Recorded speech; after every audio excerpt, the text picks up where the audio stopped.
దేశంలో గ్యాస్ కష్టాలు సంక్షోభ స్థాయికి చేరుతున్నాయి. ముఖ్యంగా వాణిజ్య సిలిండర్ల సరఫరా లేక హోటళ్లు, రెస్టారెంట్లు, హాస్టళ్లు మూతపడుతున్నాయి. ఈ సెగ ప్రధాన ఆలయాలను తాకింది.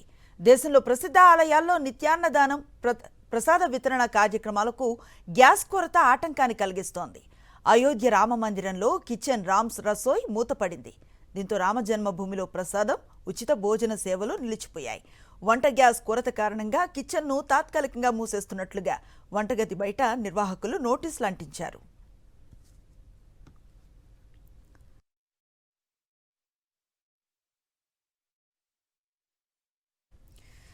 ఇక అమృత్సర్లోని స్వర్ణ దేవాలయం సహా ప్రధాన గురుద్వారాల్లోనూ గ్యాస్ కొరతపై ఆందోళనలు వ్యక్తమవుతున్నాయి. రోజుకు 50,000 నుంచి 1,00,000 మందికి అమృత్సర్లో లంగరుంటుంది.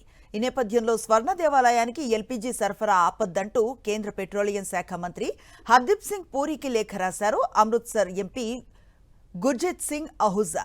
అమృత్సర్కు ప్రత్యేక మినహాయింపు ఇవ్వాలని విజ్ఞప్తి చేశారు. గోల్డెన్ టెంపుల్ మెగా కిచెన్లో రోజు కనీసం 25 గ్యాస్ సిలిండర్లు అవసరం అవుతాయని శిరోమణి గురుద్వారా ప్రబంధక కమిటీ వెల్లడించింది.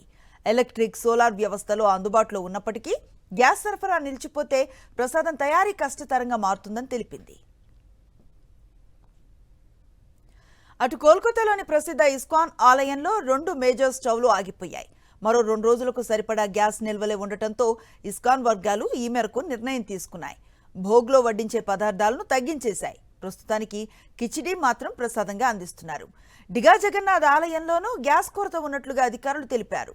గ్యాస్ కొరతపై కేంద్రాన్ని టార్గెట్ చేసిన పశ్చిమ బెంగాల్ సీఎం మమతా బెనర్జీ ఆందోళనకు పిలుపునిచ్చారు.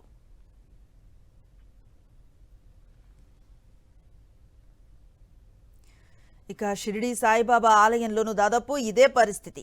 ఇక్కడి ప్రసాదాలయంలో రోజు 40,000 మంది భక్తులకు ప్రసాదాన్ని పంపిణీ చేస్తారు. ఈ ప్రసాదాన్ని సిద్ధం చేయడానికి 1/2 టన్ను ఎల్పీజీ గ్యాస్ వినియోగం అవుతుంది. ప్రస్తుతం షిరిడి సంస్థాన్లో 14 రోజులకు సరిపడా గ్యాస్ నిల్వలు ఉన్నట్లుగా సంస్థాన్ అధికారులు చెబుతున్నారు. ఈ నెల చివర్లో శ్రీరామనవమి పండుగ ఉంది. అప్పుడు గుళ్ళో లడ్డూలు, బూందీ తయారీని ఆపేయాల్సి వస్తుందని షిరిడి సాయిబాబా సంస్థాన్ వర్గాలు ఆందోళన వ్యక్తం చేస్తున్నాయి.